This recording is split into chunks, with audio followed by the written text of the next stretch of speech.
Hi, so this is my first video where we actually cover topics. I want to go over some components I have lying around. There's some various stuff on the sides that I don't or aren't visible on camera here, but these are some basic things. They're very cheap to find. This is probably the most expensive part, but you can get these on Amazon or anywhere. Uh, then I'm so I don't remember where I got most of these components. I've been collecting them over the years. I'm just going to go over what I understand they are and how they're going to fit into what I'll be doing here. There's more stuff that will come in later on. I'm just realizing I have some of these kinds of things as well. I Yeah, let's get started. So these are resistors. I'm gonna see if I can get them in frame. These are little blue ones, and these are little, I think what's that? Cream color ones. I don't know what the difference of these two are yet. This says 5 band. This is 4 band. I think it has to do with the tolerance. According to this, it says looser tolerance, narrower tolerance. But yeah, I don't know. I guess when we get to some materials, I'll figure that out. Um, this is also kind of this one says 10k, so I'm guessing it's a 10k uh, resistor.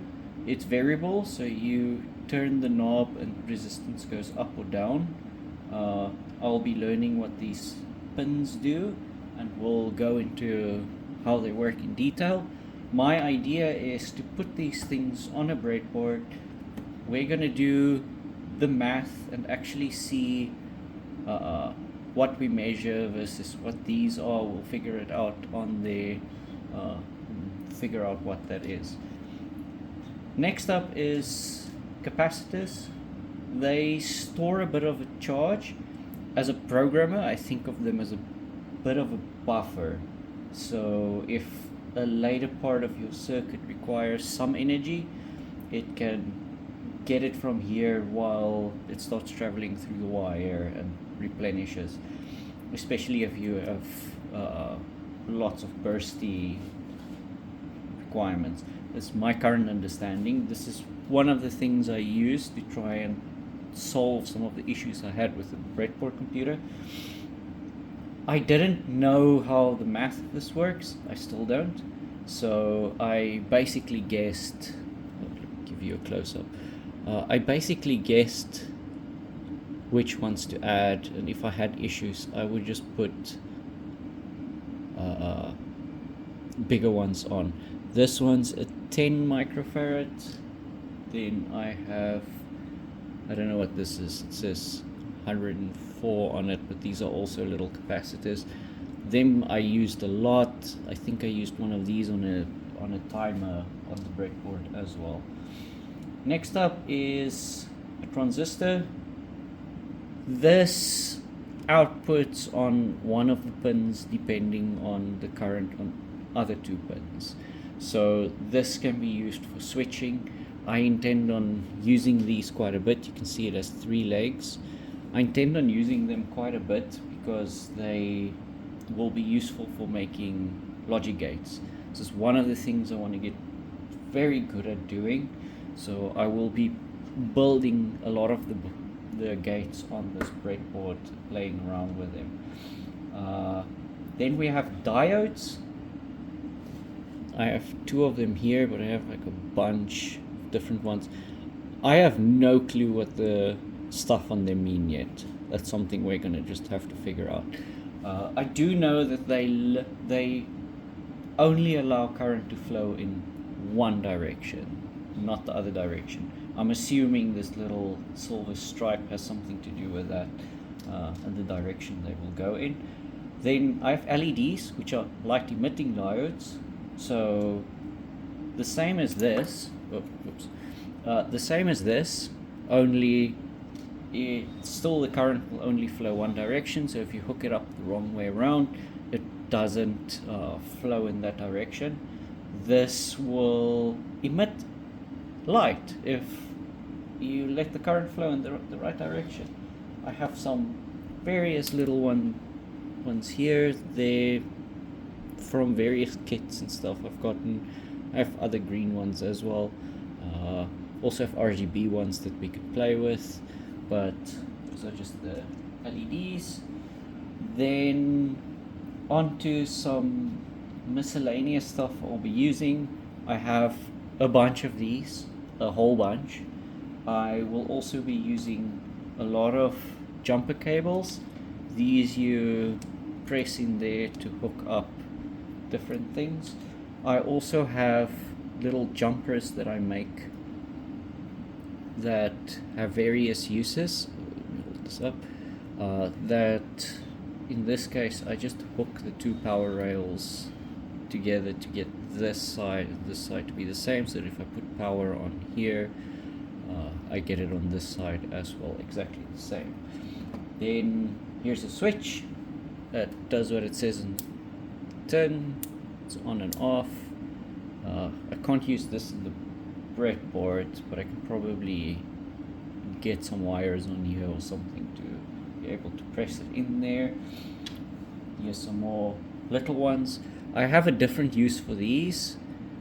I usually stick them in the breadboard so I can easier probe with the multimeter for that. I have a bunch of these that I will be practicing some soldering on. I have different sizes. I bought way too many of these, so I have a lot to practice with. Then I have this chart that I will be referencing quite a bit. I also have a power supply on this side. This one is a Corad U202. I might put a link to something. I don't have affiliate links, so this will just be a link to an Amazon or whatever. Where I'm from, this was fairly easy to find, so I'm sure anyone will find it.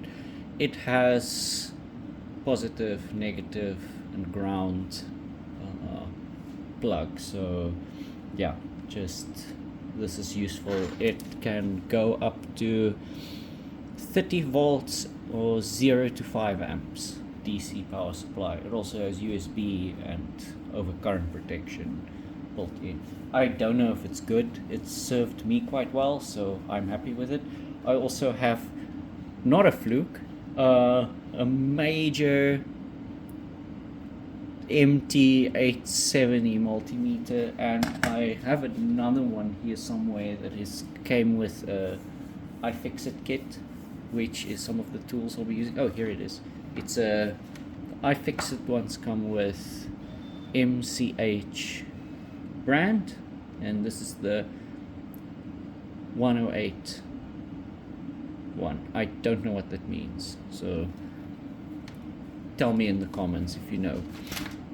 One thing you can maybe also mention if you do know is, how do I use this? What's that for? Am I using this correctly? I normally use it on these two, and then I'll set it to what I need and measure that. Okay, I think that's it for now.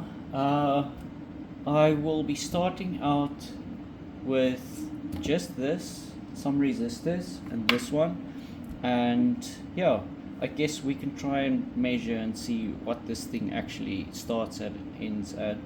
We can put some of these in and measure them and see if we get the same things as on this chart. I like the kind of experimental thing where we predict what we're going to get, calculate it, and then measure and see if we actually get that. Okay, thank you for watching. Please subscribe, comment, lots of comments. Help me out here if I got anything wrong, or if someone has other questions, please ask them there. I'll answer them in the video. Thank you. Bye.